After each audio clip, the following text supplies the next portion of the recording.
भगवान गौतम बुद्ध के ऊपर विश्वास करो दोस्तों, उन्होंने एक ऐसा नियम बताया है जिसे अपनाकर हम हमेशा स्वस्थ और बीमारियों से कोसों दूर रह सकते हैं। और वह कौन सा नियम है? आज की वीडियो में हम वही जानेंगे। अब आप में से ज्यादातर लोग यही सोच रहे होंगे कि ऐसा कोई तरीका, कोई नियम नहीं है, लेकिन मैं आपको बता दूं, आयुर्वेद में एक ऐसा नियम है जिसे अपनाकर आप जीवन भर स्वस्थ रह सकते हैं। और उस नियम का जिक्र बड़े बड़े आयुर्वेद के जानकार लोग आज भी करते हैं। और आज मैं आपको उन्हीं 4 नियमों के बारे में बताऊंगा जिनका अगर आप पालन करते हैं तो आप जीवन भर स्वस्थ रहेंगे और निरोगी रहेंगे। इन नियमों का पालन करने से आपको कभी भी गैस, अपच, एसिडिटी, जोड़ों में दर्द, कमर दर्द, हाथ पैरों में दर्द, मोटापा, बीपी, शुगर, सर्दी जुकाम, खांसी, दिल से संबंधित बीमारियां नहीं होंगी। तो दोस्तों, अगर आप भी जीवन भर स्वस्थ रहना चाहते हैं तो आज की इस वीडियो में मैं आपको एक कहानी के माध्यम से उन 4 नियमों के बारे में बताऊंगा, क्योंकि कहानी के द्वारा बताई गई जानकारी हमें हमेशा याद रहते हैं। इसलिए इस कहानी को ध्यानपूर्वक पूरा सुने। बहुत समय पहले की बात है। आयुर्वेद के प्रसिद्ध गुरु आचार्य सुखदेव उन दिनों अपने कुछ शिष्यों के साथ एक गांव के पास एक जंगल में रहा करते थे। एक दिन वह गुरु अपने सभी शिष्यों को उपदेश दे रहे थे और उनसे कह रहे थे, बच्चों, भगवान गौतम बुद्ध ने 4 महत्वपूर्ण नियमों के बारे में दुनिया के लोगों को बताया है। और आज मैं आपको उन्हीं नियमों के बारे में बताने जा रहा हूं जिनका अगर आप हमेशा पालन करेंगे तो आप जीवन भर कभी बीमार नहीं पड़ेंगे और ना ही कभी आपको कोई बीमारी होगी। गुरु की ऐसी बात सुनकर उनमें से एक शिष्य ने बड़ी प्रसन्नता के साथ उनसे कहा, गुरुवर, क्या सच में ऐसा कोई नियम है जिनका पालन करके हम जीवन भर स्वस्थ रह सकते हैं? क्या इन नियमों का पालन करने से कभी कोई बीमारी नहीं होगी? तब गुरु मुस्कुराते हुए उस शिष्य से कहते हैं, हाँ पुत्र, यदि आप इन नियमों का पालन करते हैं तो आप जीवन भर स्वस्थ रहेंगे और आपको जीवन में कभी कोई बीमारी नहीं होगी। तभी उस शिष्य ने गुरु से कहा, गुरुवर, यदि ऐसा है तो आप हमें उन नियमों के बारे में पूरा विस्तार से बताइए ताकि हम उनका पालन करके जीवन भर स्वस्थ रहें। और फिर इन नियमों के बारे में सभी लोगों को बताएं ताकि वह भी बीमारियों से मुक्त रहें और जीवन में स्वस्थ रहें। शिष्य की ऐसी बात सुनकर गुरु ने और भी जितने शिष्य थे उनसे कहा, बच्चों, अब तुम सब मेरी बातों को ध्यान से सुनो। सभी शिष्य गुरु की बात को ध्यान से सुनने लगे। बच्चों, आयुर्वेद में कहा गया है कि किसी भी व्यक्ति को अगर रोग मुक्त रहना है तो उसे अपने जीवन में 3 बातों का ध्यान रखना चाहिए। और वह 3 बातें हैं, वह अपने वात, पित्त और कफ तीनों का संतुलन बनाए रखें।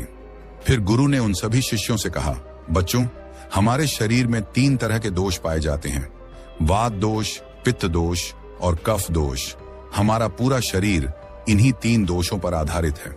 फिर इसके बाद गुरु ने उन सभी शिष्यों से कहा, बच्चों, जब वात दोष बहुत ज्यादा बिगड़ जाता है तो हमारे शरीर में 80 से ज्यादा रोग प्रवेश करते हैं, जैसे घुटनों के दर्द, कमर दर्द, कंधों का दर्द, बीपी कम और ज्यादा होना, हार्ट अटैक जैसे इत्यादि बीमारियां।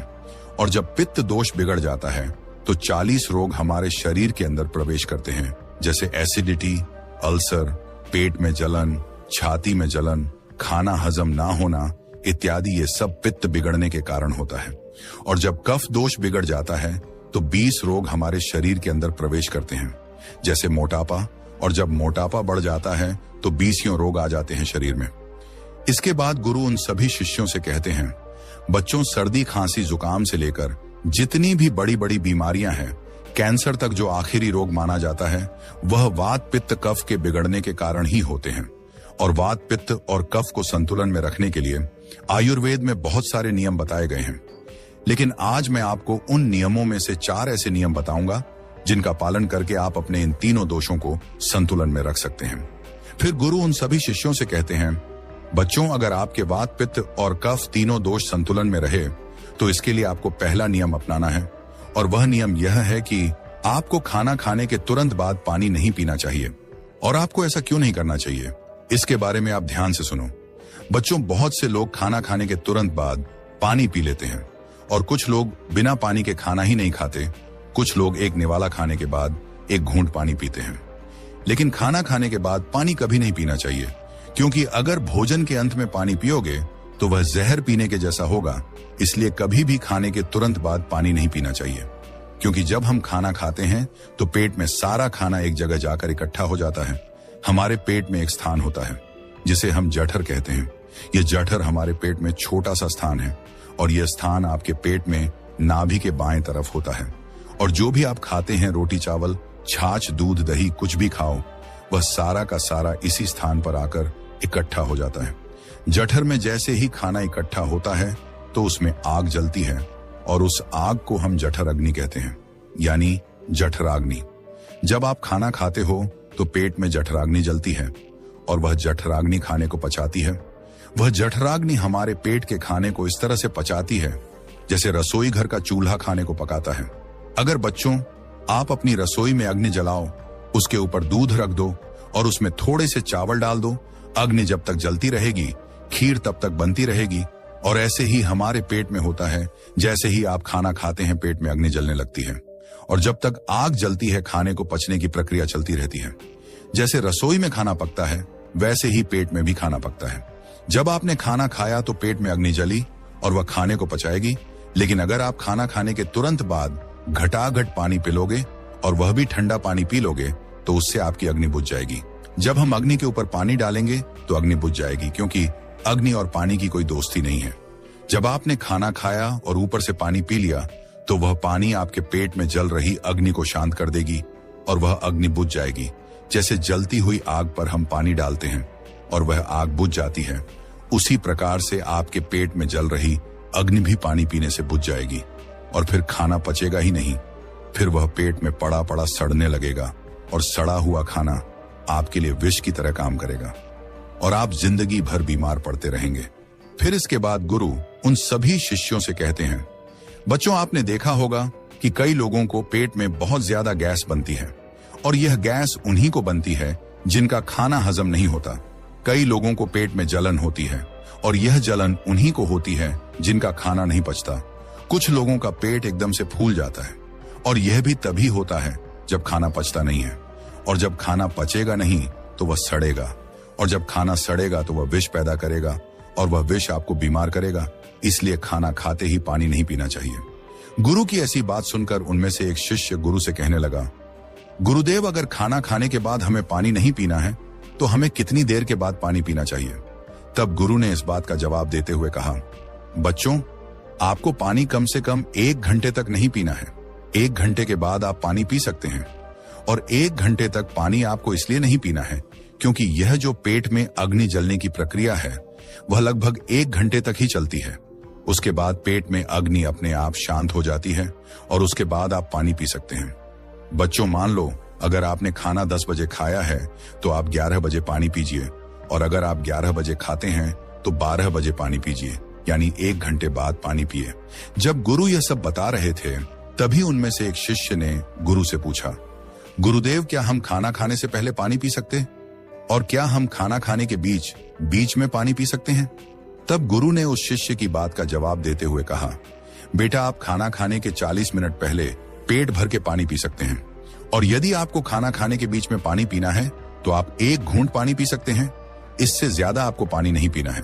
गुरु जब यह बात उस शिष्य को बता रहे थे तभी एक दूसरे शिष्य ने उनसे सवाल किया, गुरुवर, अगर हम पानी नहीं पी सकते तो फिर हम खाना खाने के बाद क्या पी सकते? क्योंकि खाना खाने के तुरंत बाद हमें बहुत तेज प्यास लगती है। तब गुरु ने उसकी बात का जवाब देते हुए कहा, बच्चों, खाना खाने के बाद पानी तो नहीं पी सकते, लेकिन अगर आप खाना खाने के बाद कुछ पीना चाहते हैं तो आप दही की लस्सी पी सकते हैं, छाछ पी सकते हैं, दूध पी सकते हैं। खाना खाने के तुरंत बाद आप फलों का रस पी सकते हैं, लेकिन पानी आपको 1 घंटे बाद ही पीना है। एक बात आपको और ध्यान रखनी है, सुबह का आप जो नाश्ता करते हैं और उस समय आपको प्यास लगती है तो उस समय आप फलों का रस पीजिए और दोपहर का खाना खाने के बाद आप लस्सी, छाछ पीजिए और रात का खाना खाने के बाद आप दूध पीजिए। जो भी लोग इस नियम का पालन करते हैं, जीवन में कभी भी उनको रोग नहीं होंगे और वात, पित्त, कफ ये तीनों ही एक छोटे से नियम से संतुलन में आ जाएंगे। इसके बाद गुरु ने उन सभी शिष्यों को दूसरा नियम बताते हुए कहा, बच्चों, दूसरा नियम यह है कि जब भी आप पानी पिए तो पानी को घूंट घूंट करके ही पिए। जिस तरह से आप चाय को पीते हैं इस तरह से आप पानी को भी पिए, जैसे आप चाय को शिप शिप करके पीते हैं। उसी तरह से पानी को भी घूंट घूंट करके पीजिए। लेकिन बच्चों, बहुत से लोग पानी का गिलास लेते हैं और उसे मुंह से लगाकर गटागट पानी पी लेते हैं, और यह तरीका बिल्कुल गलत है। आप एक बार में एक घूंट पानी ही पिएं, क्योंकि इससे आपके मुंह की लार उस पानी में मिल जाती है और फिर वह पेट के अंदर जाती है। ये जो मुंह की लार होती है वह क्षारीय होती है और पेट में हमेशा अम्ल एसिड बनता रहता है। तो जब आप पानी को घूंट घूंट करके पीते हैं तो इससे धीरे धीरे मुंह की सारी लार आपके पेट के अंदर जाती है और क्षारीय पदार्थ पेट के अम्लीय पदार्थ के साथ मिल जाता है, जिससे किसी भी व्यक्ति को पेट में अम्लता नहीं होती, उसे एसिडिटी नहीं होती। और जब पेट में अम्लता नहीं होती, एसिडिटी नहीं होती, तो रक्त में भी अम्लता नहीं होती। और जिनके रक्त में अम्लता नहीं होती उन्हें जीवन में कभी भी वात पित्त कफ का असंतुलन नहीं होता। ये तीनों दोष संतुलन में रहते हैं, जिससे वह जीवन भर स्वस्थ रहते हैं। इसलिए पानी को घूंट घूंट करके ही पीना चाहिए। फिर इसके बाद गुरु उन सभी शिष्यों से कहते हैं, बच्चों, आप मनुष्य को छोड़कर पशु पक्षियों को देखो। पशु पक्षी भी घुट घुट करके ही पानी पीते हैं। चिड़िया जब पानी पीती है तो अपनी चोंच में एक बूंद ही पानी लेती है, इससे ज्यादा वह पानी नहीं लेती और फिर अपनी चोंच को अच्छी तरह से चलाती है और उस पानी को अपने अंदर लेती है। वैसे ही जब एक कुत्ता पानी पीता है तो वह भी पानी को चाट छाट कर ही पीता है। वह भी एक सांस में पानी नहीं पीता। शेर, चीता, भालू सभी जानवर पानी को चाट छाट कर ही पीते हैं। इसलिए इन सभी जानवरों को, इन सभी पक्षियों को कोई भी बीमारी नहीं है। ना ही किसी पक्षी को आर्थराइटिस है, न ही किसी जानवर को डायबिटीज है, और ना ही किसी पक्षी को शुगर है, और ना ही किसी जानवर को अन्य रोग है। कोई भी जानवर ओवरवेट नहीं है, कोई भी पक्षी ओवरवेट नहीं है। किसी भी पशु पक्षी को एसिडिटी की प्रॉब्लम नहीं है। सभी सलामत और फिट हैं। और यह इसीलिए है क्योंकि वह पानी को घुट घुट करके पीते हैं या फिर छाट कर पीते हैं। जबकि इन पशु पक्षियों को कोई नहीं सिखाता, न ही इनका कोई गुरु होता है और न ही कोई इन्हें शिक्षा प्रदान करता है। जबकि मनुष्य सब कुछ जानते हुए भी बेवकूफ बना रहता है। मनुष्य को तो शिक्षा भी दी जाती है, लेकिन इसके बावजूद भी वह उस शिक्षा का सही तरीके से उपयोग नहीं करता। जबकि पशु और पक्षी जन्म से ही यह ज्ञान सीख कर आते हैं और उसका अच्छे से पालन भी करते हैं, और इसीलिए वे स्वस्थ रहते हैं। अगर आप भी इस नियम का पालन करते हैं तो आप भी जीवन भर स्वस्थ रहेंगे। फिर इसके बाद गुरु उन सभी शिष्यों से कहते हैं, बच्चों, अब मैं तुम्हें तीसरा नियम बताता हूं, और वो तीसरा नियम है, जीवन में कितनी भी प्यास लगे लेकिन आपको ठंडा पानी बिल्कुल नहीं पीना है। बर्फ डाला हुआ पानी और फ्रिज में रखा हुआ पानी तो आपको कभी भी नहीं पीना है, क्योंकि शरीर आपका गर्म है और पानी आपका ठंडा है। और ऐसे में जब आप ठंडा पानी पीते हैं तो आपका पेट तो गर्म रहता है, लेकिन जैसे ही आप ठंडा पानी पीते हैं तो आपके पेट में झगड़ा होना शुरू हो जाता है। क्योंकि जब आप नॉर्मल पानी पीते हैं तो इससे आपके पेट को उस पानी को गर्म नहीं करना पड़ता और वह पानी आपके शरीर में अच्छी तरह से सप्लाई हो जाता है। फिर गुरु ने उन सभी शिष्यों से कहा, बच्चों, अगर आपको ठंडा पानी पीना ही है तो आप मिट्टी के घड़े का पानी पी सकते हैं। वह आपके स्वास्थ्य के लिए बिल्कुल लाभदायक है। वह आपको नुकसान भी नहीं पहुंचाएगा। अगर आप इस नियम को अपनाते हो तो आप जीवन भर स्वस्थ रहेंगे। फिर गुरु अपने शिष्यों को चौथा नियम समझाते हुए कहते हैं, बच्चों, सुबह की शुरुआत जैसे होगी वैसा ही पूरा दिन बीतेगा। इसलिए पहला काम जो आपको करना है वह है पानी पीना। शिष्यों ने जिज्ञासा से पूछा, गुरुदेव, सुबह उठते ही पानी पीने से क्या लाभ होता है? गुरु ने मुस्कुराते हुए कहा, जब भी आपकी आंख खुले सबसे पहले 2 से 3 गिलास गुनगुना पानी पिएं और उसके बाद ही शौचालय जाएं। ऐसा करने से आपको 2 बड़े लाभ मिलेंगे। पहला लाभ यह है कि आपका पेट तुरंत साफ होगा। बच्चों, रात भर आपके शरीर ने भोजन को पचाने का काम किया होता है और मल निष्कासन के लिए तैयार रहता है। जैसे ही आप सुबह उठकर पानी पीते हैं, यह सीधा आपकी बड़ी आंत में जाता है और उसे सक्रिय कर देता है। बड़ी आंत की सफाई होते ही पेट पर हल्का दबाव पड़ता है और जब आप शौचालय जाएंगे तो 3 से 4 मिनट में आपका पेट पूरी तरह साफ हो जाएगा। याद रखना, जिनका पेट रोज सुबह बिना किसी कठिनाई के साफ हो जाता है वे कई बीमारियों से बचे रहते हैं। कब्ज, एसिडिटी और पेट से जुड़ी समस्याओं का एक ही समाधान है, सुबह उठते ही पानी पीना। इसका दूसरा लाभ यह है, इससे पेट की अम्लता शांत होगी। बच्चों, जब आप सोते हैं तो आपके मुंह में एक विशेष प्रकार की क्षारीय लार बनती है। यह लार बहुत कीमती होती है क्योंकि यह शरीर की अम्लता को नियंत्रित करने में मदद करती है। जब आप सुबह उठकर पानी पीते हैं तो यह क्षारीय लार पेट में जाकर वहां मौजूद एसिड को संतुलित कर देती है। अगर आप सुबह पानी नहीं पीते तो पेट में अम्लता बढ़ सकती है, जिससे गैस, जलन और अपच जैसी समस्याएं हो सकती हैं। इसलिए सुबह उठते ही पानी पीना अपने जीवन का नियम बना लो। ये एक साधारण आदत तुम्हें कई बड़ी बीमारियों से बचा सकती है। सभी शिष्यों ने सिर झुकाकर कहा, गुरुदेव, हम इस नियम को अपने जीवन में जरूर अपनाएंगे। फिर इसके बाद गुरु उन सभी शिष्यों से कहते हैं, बच्चों, यह आयुर्वेद के 4 नियम हैं। मैं एक बार और दोहरा देता हूं। सबसे पहला नियम, आपको खाना खाने के तुरंत बाद पानी नहीं पीना है। दूसरा नियम यह है कि आपको पानी को एक सांस में नहीं पीना है, पानी को घुट घुट करके पीना है। तीसरा नियम, आपको ठंडा पानी कभी भी नहीं पीना है। और चौथा नियम, सुबह उठते ही बिना कुल्ला किए पानी पीना है। ये नियम जिन्हें अगर आप अपने जीवन में अपनाते हैं तो आप जीवन भर स्वस्थ रहेंगे और आपको कभी कोई बीमारी नहीं होगी। इसलिए इस नियम का पालन करें। इतना कहने के बाद गुरु शांत हो गए। फिर वहां उपस्थित सभी शिष्यों ने गुरु का धन्यवाद किया और सभी ने गुरु से कहा कि गुरुदेव, हम इस नियम का पालन जरूर करेंगे। इस वीडियो को ज्यादा से ज्यादा लोगों के साथ शेयर करें ताकि उनको भी इस महत्वपूर्ण नियम के बारे में पता चल सके। धन्यवाद। क्या आपको पता है, सिर्फ एक गलती की वजह से आपके शरीर में 90% बीमारियां जन्म ले रही हैं। और मजे की बात यह है कि अधिकतर लोग इस गलती को रोज कर रहे हैं, बिना यह जाने कि वे अपनी सेहत को धीरे धीरे तबाह कर रहे हैं। अब जरा सोचिए, अगर आपको सिर्फ एक छोटा सा बदलाव करने से इस परेशानी से छुटकारा मिल जाए तो क्या आप इसे अपनाना चाहेंगे? एक ऐसा बदलाव जो आपकी पाचन शक्ति को मजबूत कर सकता है, मोटापा, गैस, एसिडिटी और कई गंभीर बीमारियों को रोक सकता है। आज की इस वीडियो में हम आपको एक बेहद आसान लेकिन चमत्कारी तरीका बताएंगे जिसे अपनाकर आपके शरीर की 90% समस्याएं खुद ब खुद ठीक हो जाएगी। अगर आपने सिर्फ 1 महीने इस नियम का पालन कर लिया तो आपको खुद एहसास होगा कि आपकी सेहत कितनी बेहतर हो गई है। लेकिन एक गलती मत करिए। अगर आपने इस वीडियो को बीच में ही छोड़ दिया तो हो सकता है कि आप अपने शरीर को स्वस्थ बनाने का सबसे आसान तरीका मिस कर दें। तो चलिए उस एक नियम के बारे में एक प्राचीन कहानी के माध्यम से समझते हैं। बहुत समय पहले की बात है। आयुर्वेद के एक प्रसिद्ध गुरु एक दिन अपने सभी शिष्यों को एक बहुत ही महत्वपूर्ण उपदेश दे रहे थे। अब आप लोगों को तो पता ही है कि पहले प्राचीन समय में गुरु अपने सभी शिष्यों को बिना किताबों के ही ज्ञान दिया करते थे, और वह ज्ञान आज हमें किताबों में भी नहीं मिलता है। ऐसे में वह गुरु उन सभी शिष्यों को कह रहे थे कि बच्चों, क्या आप सभी लोगों को पता है कि हम लंबे समय तक स्वस्थ कैसे रह सकते हैं? तो उनके शिष्यों ने कहा कि गुरुदेव, हमें पता नहीं है, लेकिन आप हमें इसके बारे में विस्तार से बताइए। तब गुरु ने कहा कि एक छोटा सा नियम है जो हमें अनेकों बीमारियों से दूर रखता है और हम लंबे समय तक जवान रह सकते हैं। जो भी व्यक्ति इस नियम का पालन करता है वह वृद्धावस्था में भी युवा दिखाई पड़ता है। उसके चेहरे पर तेज रहता है, उसकी त्वचा में चमक रहती है, वह हर समय ऊर्जा से भरपूर रहता है। और जो व्यक्ति इस नियम का पालन नहीं करता है वह जवानी में ही वृद्ध दिखाई देने लगता है।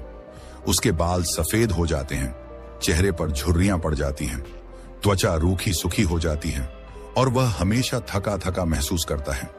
इसीलिए आज जो मैं तुम्हें नियम बताने वाला हूं उसे तुम बड़े ही ध्यान से सुनना, क्योंकि ये एक छोटा सा नियम आपके पूरे जीवन को बदल सकता है। तभी एक शिष्य ने कहा कि गुरुदेव, क्या वह नियम सरल है?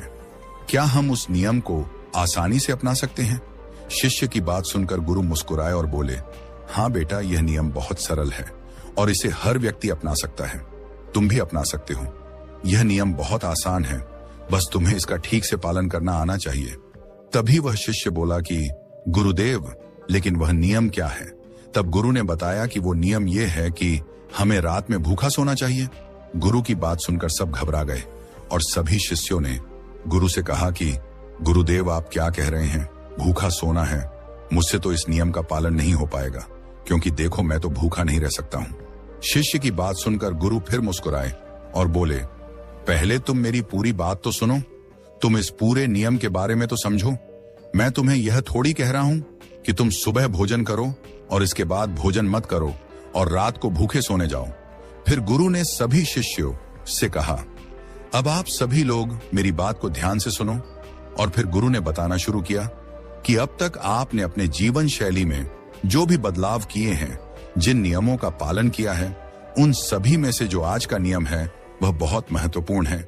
यह आपको बहुत अधिक लाभ देगा। यह नियम कोई कठिन नियम नहीं है, आप सरलता से इसका पालन कर सकते हैं।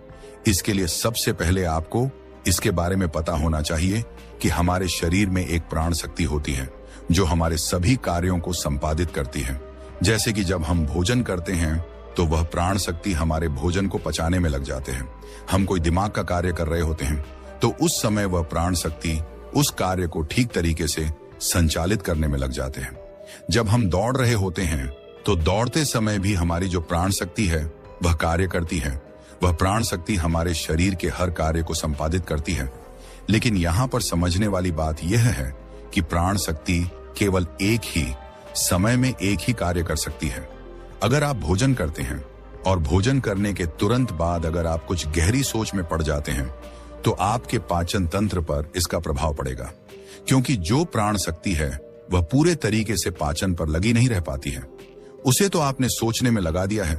प्राण शक्ति का काम था कि जो भोजन आपने खाया है उसका कार्य उसे पचाने का था। आप तो गहरी सोच में डूब गए और प्राण शक्ति को एक नया काम मिल गया। अगर आप भोजन करने के बाद कोई शारीरिक परिश्रम करना शुरू कर देते हैं या फिर तेज चलना शुरू कर देते हैं तो यह भी ठीक नहीं है, क्योंकि प्राण शक्ति पूरी तरह से पाचन पर लगती है। वह अब आपके तेज चलने पर खर्च हो रहा है।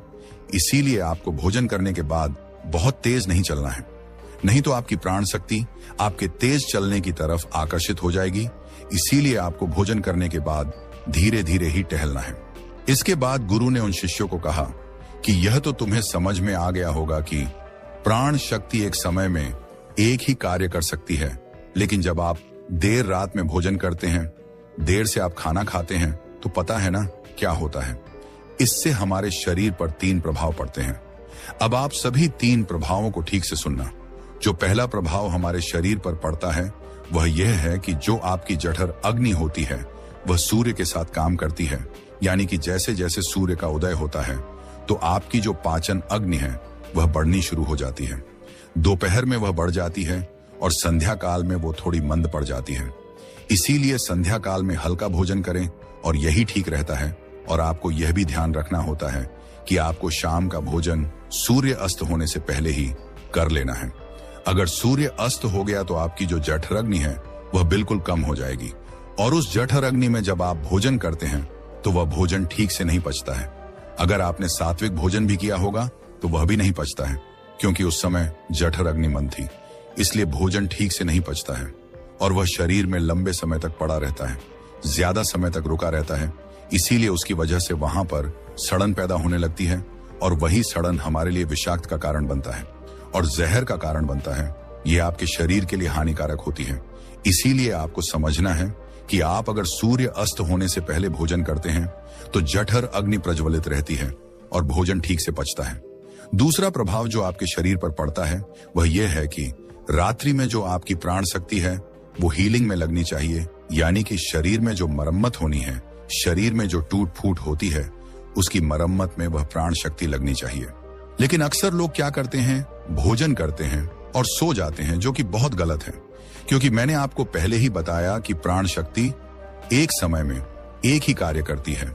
लेकिन जब आप खाना खाकर तुरंत सोने चले जाते हैं तो आपकी प्राण शक्ति पूरी तरह भोजन को पचाने में लगी रहती है और इस वजह से वह हीलिंग का कार्य नहीं कर पाता है और वह शरीर की मरम्मत भी नहीं कर पाती है। और जब वह प्रक्रिया निरंतर चलती रहती है, यानी कि आप खाते हैं और सो जाते हैं, तो फिर बहुत सारी बीमारियां शुरू होने लग जाती हैं, क्योंकि आपके शरीर की मरम्मत हो ही नहीं पाती है। आपकी प्राण शक्ति ठीक से अपना कार्य नहीं कर पाती है और वह मरम्मत का कार्य नहीं कर पाती है और इसी वजह से अनेक बीमारियां पैदा हो जाती हैं। तीसरा प्रभाव जो हमारे शरीर पर पड़ता है या आता है वह यह है कि जब आप भोजन करने के तुरंत बाद सोने चले जाते हैं तो आपका दिमाग कहता है कि मुझे तो नींद चाहिए और आपका शरीर भी यही कहता है कि मुझे तो नींद चाहिए। लेकिन आपका पाचन तंत्र क्या कहता है कि अभी मैं सक्रिय हूं, मुझे तुमने काम दिया है, अब इस काम को मुझे करना है।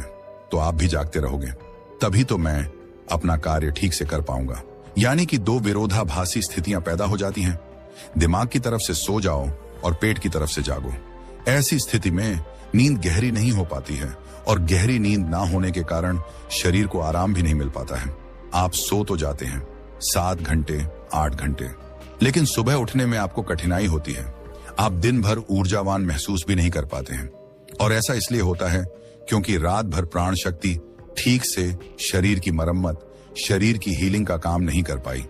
आपकी जठर आग्नि, आपकी प्राण शक्ति पूरी तरह से पाचन तंत्र पर केंद्रित रही। उसने पूरी रात भोजन को पचाने में ही अपना समय लगा दिया और फिर जैसे आप सुबह उठते हैं तो हम उठते ही फिर कुछ खा लेते हैं और इसी वजह से बार बार खाने से हमारी प्राण शक्ति पूरी तरह से पाचन पर ही लगी रहती है और शरीर के दूसरे कार्य मंद पड़े रहते हैं, जो कि शरीर के लिए बहुत जरूरी थे। ये 3 प्रभाव थे जो हमारे शरीर पर पड़ते हैं। अगर आप सूर्य अस्त होने के बाद भोजन करते हैं और भारी भोजन खाते हैं, इससे आपकी पाचन प्रणाली पूरी तरह से बिगड़ जाती है, खत्म हो जाती है और फिर आप इसे ठीक करने के लिए चूर्ण लेते हैं, अनेक प्रकार के तरीके अपनाते हैं, तब भी ये ठीक नहीं हो पाते हैं। लेकिन जो स्वाभाविक प्रणाली है उस पर तो आप ध्यान नहीं देते हैं। ये स्वाभाविक प्रणाली जो परमात्मा ने आपको दिया है, जिससे आपका शरीर खुद ही खुद को साफ कर लेता है, खुद ही खुद की बीमारियों को ठीक कर लेता है। फिर गुरु सभी शिष्यों से कहते हैं कि अब मेरी बात को ध्यान से सुनो। शरीर अपनी बीमारियां अपने आप ठीक करेगा, लेकिन उसके लिए तुम्हें क्या करना है, इस बात को समझो। इसके लिए आपको 7 बजे से पहले अपना आहार लेना है। अगर आप 7 बजे से पहले भोजन कर लेते हैं तो उसके बाद आप 10 बजे तक सोने के लिए जाते हैं, तो आपके पास लगभग 3 घंटे का समय होता है। और जो ये 3 घंटे का समय होता है और इसमें जो भी आपने हल्का फुल्का भोजन किया है वह आपके पेट से नीचे उतरना शुरू हो जाता है और उसका अर्ध पचन हो जाता है, यानी कि पाचन का आधा कार्य समाप्त हो जाता है। उसके बाद आप सो जाते हैं, तो सोने के बाद 1 बजे तक आपका भोजन ठीक से पच भी जाता है। यानी आपने 7 बजे भोजन किया तो आपका आधा भोजन 10 बजे तक पच जाता है और जो बचा है वह रात 1 बजे तक पच गया। और 1 बजे के बाद जो आपकी प्राण शक्ति है वो मरम्मत का कार्य करेगी, वह हीलिंग का कार्य करने लग जाएगी। फिर गुरु उन सभी शिष्यों से कहते हैं कि आपकी प्राण शक्ति अपने कार्य को ठीक तरीके से करें। उसके लिए आप 2 तरीकों से भूखा रह सकते हैं। मैं आपको उपवास करने के लिए नहीं बोल रहा हूं, क्योंकि उपवास करना सबके लिए संभव नहीं है। जो मैं आपको बता रहा हूं इसको कहा जाता है अर्थ उपवास, या इसे प्रातःकालीन उपवास भी कहते हैं। इसमें आपको उपवास करना है, वह उपवास आपको 16 घंटे का करना होता है। और इसकी शुरुआत आप ऐसे कर सकते हैं कि आपने शाम को जो भोजन किया था 7 बजे, उसके बाद अगले दिन आप सुबह 7 बजे ही भोजन करें, क्योंकि जब आप 7 बजे भोजन कर लेते हैं तो वह भोजन आपका रात्रि में 1 बजे तक पच जाता है। उसके बाद आपके शरीर के पास लगभग 6 घंटे होते हैं और इस 6 घंटे में प्राण शक्ति शरीर की मरम्मत का कार्य करती है। आप शाम को 7 बजे भोजन करें और उसके बाद सुबह 7 बजे भोजन करें, और यह नियम हर कोई अपना सकता है। यह बहुत सरल है, लेकिन अगर आप रात को 8 बजे या फिर 10 बजे भोजन खाते हैं तो आप अपने इस नियम को बदलें और 7 बजे तक भोजन कर ले, क्योंकि यह छोटा सा नियम आपके जीवन में बड़ा बदलाव करेगा। दूसरी सारी चीजें बाद में, पहले अपने शरीर के स्वाभाविक प्रणाली को ठीक करना है। अगर आपको इस नियम से और भी ज्यादा फायदा लेना है तो आप शाम को 7 बजे भोजन कीजिए और उसके बाद सुबह 11 बजे भोजन करेंगे। अगर आप 7 से 11 बजे भोजन करते हैं तो आपके शरीर के पास 16 घंटे होते हैं, जिसमें वह भोजन का पाचन भी करेगा और उस भोजन को पचाने के बाद वो मरम्मत का काम करना शुरू कर देगा। इस प्रकार से जब आप अपने शरीर को आराम देते हैं, पाचन तंत्र को रिलैक्स होने देते हैं, प्राण शक्ति को अपना कार्य करने देते हैं, तो यह प्राण शक्ति आपकी पूरी शरीर को प्रभावित करेगी, पूरे सिस्टम को ठीक करेगी और आपको यह प्रभाव 20 दिन में दिखना शुरू हो जाएगा। अगर आपको कोई गंभीर बीमारी है तो वो ठीक होना शुरू हो जाएगी। अगर आपकी त्वचा खराब है तो वह भी ठीक होने लगेगी। आपकी त्वचा ग्लो करेगी। अगर आपके बाल बहुत ज्यादा झड़ते हैं तो आपके बाल भी मजबूत होंगे। अगर आप बहुत थका थका महसूस करते हैं तो आप ऊर्जावान महसूस करने लगेंगे। अगर आपको कोई मानसिक समस्या है, चिंता है, तनाव है, तो आपकी चिंता और तनाव भी दूर हो जाएगा। जो विद्यार्थी पढ़ते तो है लेकिन उनको याद नहीं रहता है, तो उन्हें भी पढ़ी हुई चीजें जो है वह याद रहने लगेगी। आपको पता है कि हमें कोई चीज याद क्यों नहीं रहती है? क्योंकि हमारा दिमाग रिलैक्स नहीं रह पाता है, क्योंकि हमारी प्राण शक्ति पूरी तरह से हमारे भोजन को पचाने में लगी रहती है और वह दिमाग की तरफ जा ही नहीं पाती है। लेकिन आप इस नियम का पालन करेंगे तो आपकी एकाग्रता बढ़ जाएगी, दिमाग भी अच्छे से कार्य करना शुरू कर देगा। अगर आप 10 घंटे का उपवास करते हैं तो आपके शरीर का फैट कम होगा। अगर आप वजन बढ़ाना भी चाहते हैं तो आपका वजन भी बढ़ेगा, लेकिन जो एक्स्ट्रा फैट होता है वह कम हो जाएगा, क्योंकि मोटापा अनेक बीमारियों को जन्म देता है। यह नियम आपके लिए हर प्रकार से उपयोगी है। तभी गुरु की बात सुनकर उनमें से एक शिष्य खड़ा हुआ और उनसे बोला कि गुरुदेव, मेरे मन में 2 प्रश्न उठ रहे हैं, कृपा करके आप उनका भी जवाब दीजिए। गुरु ने कहा कि पूछो बेटा, तुम्हारा क्या प्रश्न है? तब शिष्य ने कहा कि गुरुदेव, अगर हम शाम को 7 बजे भोजन करते हैं तो उसके बाद हम 10 बजे तक सोने जाते हैं, तो अगर हमें भूख लगे तो हम क्या करें? शिष्य की बात सुनकर गुरु ने कहा कि बेटा, इसके लिए तुम्हें सबसे पहले यह समझना होगा कि हमारे शरीर की प्रत्येक कोशिका का एक सिस्टम होता है। वह बाहर से कैलोरी लेती है, जो हम भोजन खाते हैं उससे वह ऊर्जा का निर्माण करती है और उसी से हमारा शरीर भी चलता है। लेकिन अगर कोशिकाओं को निरंतर बाहर से आहार मिलता रहता है तो उसी से वह निरंतर ऊर्जा बनाती रहती है। लेकिन जब आप कुछ समय तक भोजन नहीं करते हैं और बाहर से कोशिकाओं को ऊर्जा मिलना बंद हो जाती है, तो ऐसी स्थिति में कोशिकाएं अपने अंदर जो वेस्ट मटेरियल पड़ा रहता है उससे ही, चाहे वह गलत तरीके का प्रोटीन ही क्यों ना हो, कोई बैक्टीरिया ही क्यों ना पड़ा हुआ हो, वह उनका अवशोषण करके ऊर्जा का निर्माण करना शुरू कर देती है। इसी स्थिति में कोशिकाओं की सफाई होना शुरू हो जाती है और इस प्रक्रिया को ऑटोफैगी कहते हैं। और इस प्रक्रिया में यह होता है कि जो कोशिकाओं के अंदर एक संरचना होती है जिसे लाइसोसोम कहा जाता है, लाइसोसोम के अंदर कुछ एंजाइम होते हैं और ये एंजाइम जो वेस्ट मटेरियल कोशिका के अंदर है उसका पाचन करके उससे ऊर्जा का निर्माण करना शुरू कर देते हैं। यानी कि आपकी कोशिकाएं जब उसे बाहर से ऊर्जा नहीं मिलती है तो वह अपने अंदर के वेस्ट मटेरियल को इकट्ठा करके उसी से ऊर्जा बनाती है। और इसी तरीके से हमारे शरीर की डिटॉक्स प्रणाली भी शुरू हो जाती है। और यह डिटॉक्स प्रणाली आप कुछ खाकर या कोई भी औषधि लेकर शुरू नहीं कर सकते हैं। यह डिटॉक्स प्रणाली जो है वह एक ही तरीके से शुरू हो सकती है और वह यह है कि जब आप कुछ समय तक आहार नहीं लेते हैं। दिन में पूर्ण उपवास करना लोगों के लिए संभव नहीं होता है, कठिन पड़ता है, लेकिन आप इस नियम में अधिकतर सोए रहे होते हैं। तो अगर आप 16 घंटे का नियम अपनाते हैं, शाम को 7 बजे तक भोजन करके अगले दिन 7 बजे या फिर हो सके तो 11 बजे भोजन करते हैं, तो इससे भी आपको कोई कठिनाई नहीं होगी, क्योंकि इस समय भी आप अधिकतर समय सो रहे होते हैं। और उसके बाद आप अपने सुबह के नियम और प्रक्रिया पर लगे रहते हैं, जिससे समय निकल जाता है और आपको भूख का एहसास नहीं होता है। फिर गुरु ने सभी शिष्यों से कहा कि बेटा, अगर आपको 7 बजे खाना खाने के बाद भी भूख लगती है तो आप उस समय नारियल पानी ले सकते हैं, क्योंकि यह आपकी डिटॉक्स प्रणाली में कोई बाधा नहीं बनता है। इसके साथ आप एक कार्य कर सकते हैं जिससे कि आपकी भूख पर प्रभाव भी पड़ेगा और जो आपकी डिटॉक्स प्रणाली है वह भी बेहतर तरीके से काम करने लगेगी। इसके लिए आपको सोने से पहले त्रिफला चूर्ण का प्रयोग करना है। जब आप सोने जाएं तो उससे पहले 1 गिलास हल्के गुनगुने पानी में आधा छोटा चम्मच या फिर 1 छोटा चम्मच त्रिफला चूर्ण को अच्छे से मिलाकर उसे पी लें। जब हम त्रिफला चूर्ण का सेवन करके सोते हैं तो इससे डिटॉक्स प्रणाली और भी बेहतर तरीके से काम करने लगती है। जिनका मल बहुत ज्यादा रुकता है, जिनको कब्ज की शिकायत रहती है, उनके लिए यह वरदान है। इतना सब बताने के बाद वह गुरु शांत हो जाते हैं। फिर सभी शिष्यों ने गुरु का धन्यवाद किया और सभी अपने अपने काम में लग गए। इस वीडियो में बताई गई जानकारी को उपयोग में लाने से पहले एक बार किसी विशेष चिकित्सक से सलाह जरूर कर ले। धन्यवाद। आपका